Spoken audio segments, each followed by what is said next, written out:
किशनगंज में जेडीयू के 3 नेता पहुंचे हुए हैं, जहां पर नीतीश कुमार के काम का प्रचार प्रसार किया जा रहा है और इस दौरान एआईएमआईएम पर निशाना भी जेडीयू के नेता साध रहे हैं। लेकिन इसी बीच एआईएम की तरफ से भी निशाना इस प्रचार प्रसार को लेकर के, इस दौरे को लेकर के साधा जा रहा है। बता दें कि जेडीयू के 3 बड़े नेता मंत्री जमा खान, लेसी सिंह, खालिद अनवर एक तरफ जहां नीतीश कुमार के प्रचार प्रसार में लगे हैं और घूम घूम कर इशारे में हैदराबाद के लोग कहकर एआईएमआईएम पर निशाना साध रहे हैं। वहीं ओवैसी के पार्टी के प्रदेश उपाध्यक्ष ने नीतीश कुमार पर बड़ा हमला किया है और बड़ा मदारी बताया है और जिसके तीनों मंत्री को जमूरा बताया। कहा कि जिस नीतीश कुमार ने उलट पुलट कर बीजेपी को सभी जगह स्थापित किया, वह अभी मुस्लिम बस्तियों में भाईचारा का ढोंग कर रहे हैं। नीतीश जी ने बीजेपी को और आरएसएस को घर घर तक पहुंचाने का काम किया।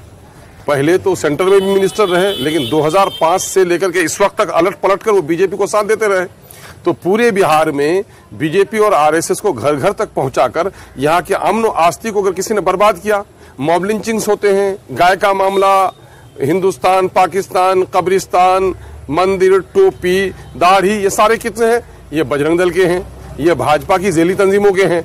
तो उसने ही तो सब कुछ कर लिया। आप पढ़िए जरा जदयू के किरदार को कि घर घर पहले उसने शराब का लाइसेंस दिया हर मौजा में और बाद को क्या कर रहा है? शराबबंदी कर रहे हैं, महात्मा बन रहे हैं। शेखपुरा का शेखोपुर सराय का जो इलाका है वो सब्जी उत्पादन के लिए जाना जाता है और ऐसे में परवल की खेती काफी ज्यादा यहां पर की जाती है। लेकिन इस बार परवल की खेती पर प्रभाव पड़ा है। बता दें कि शेखोपुर सराय इलाके में काफी संख्या में परवल की खेती होती है और परवल का निर्यात पड़ोस के जिले में भी होता है। सैकड़ों एकड़ में परवल लगाया गया है। परवल की खेती से किसानों की आर्थिक स्थिति में काफी सुधार देखा जा रहा है। इस साल भी किसान परवल की खेती बड़े पैमाने पर किए हुए हैं, लेकिन बारिश कम होने की वजह से परवल की खेती प्रभावित हुई है। परवल खेती का जायजा लिया है हमारे संवाददाता अजित कुमार सिन्हा ने। शेखपुरा जिले का ये शेखोपुर प्रखंड का इलाका है, जहां बड़े पैमाने पर परवल की खेती होती है और परवल का उत्पादन होता है जो कई जिलों में इसका निर्यात किया जाता है।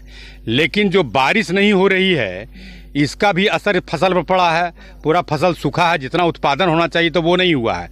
आप देख लीजिए पूरा इलाका में जहां ये पूरा परवल की खेती हो रही है बड़े पैमाने पर और किसान को काफ़ी लाभदायक ये फसल माना जाता है।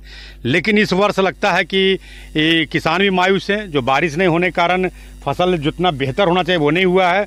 किसान हम जानते हैं कि क्या क्या परेशानी हो रही है। कभी पूरे इलाके में खेती हो रही है इसका फसल हो रहा है। अच्छा। जहाँ बोरिंग रहता न तो पटा देता तो थोड़ा मैंने यहाँ पर बोरिंग भी नहीं है और उधर है तो बगैर मैंने जितना भी है इन साल किसी का बढ़िया फसल नहीं। तो ये टाइम में का फसल है ये हम लोग अगर ये परवल लगाते हैं न तो करीब करीब मैंने बैसाख से टूटने लगता है थोड़ा बहुत करके। अब तालू 10,000 15,000 बेच देते हैं, फिर मैंने 2 कट्ठा 4 कट्ठा, इससे ज़्यादा नहीं लगा। परेशानी इन साल एको पैसा समझो है ही वो भी नहीं किया है। इसी में और लगा रहे हैं, घर से खाद बिया दे रहे हैं।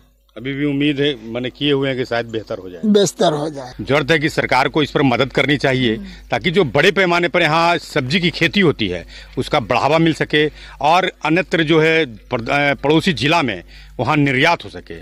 किसानों की आर्थिक स्थिति में भी सुधार हो पाएगा। अजित कुमार सिन्हा, न्यूज़ 18 शेखपुरा।